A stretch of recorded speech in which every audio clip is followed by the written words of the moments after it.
Hello, வாங்க. சப்போட்டா மரத்துலேருந்து சப்போட்டா பறிக்கிறது பார்க்கலாம். இது சப்போட்டாலாம் நல்லா தேறிச்சுங்க. நல்லா பெரிய சைஸ் வந்துடுச்சு. பறிக்க வேண்டிய டைம் ஆயிடுச்சு.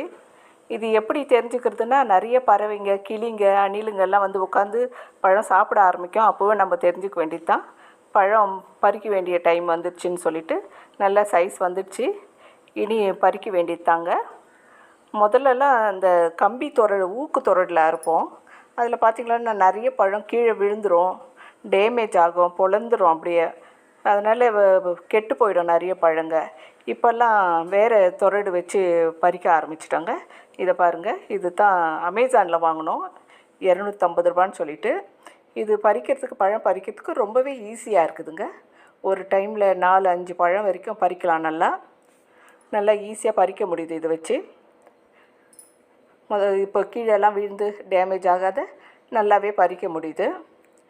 இது பாருங்கள், ஒரு டைமில் 4-5 பழம் பறிக்க முடியுது. இது எதுவும் மருந்து எதுவும் போடாமல் ஆர்கானிக்காக வந்த பழங்க இது. நல்ல சைஸு பார்த்திங்கன்னா ஒரு 4-5 பழம் சேர்ந்தாக்கா 1 கிலோ வர அளவுக்கு சைஸ் இருக்குது. மருந்து எதுவும் போடாமல் வந்த பழன்றதுனால நல்ல டேஸ்ட்டாகவே இருக்கும் இந்த பழம். அது ஒரு டைமுக்கு பறித்தோம்னாக்கா அது பாருங்கள், ஒரு கூடை நிறைய வந்தது இன்றைக்கி மட்டும் பறிச்சதுமே. இது எப்படியும் ஒரு 20 கிலோ பழம் இருக்குங்க. இனி இதை பழுக்க வைக்கணும். இன்னும் நாளைக்கு இந்த மாதிரி ஒரு கூடை வரும்.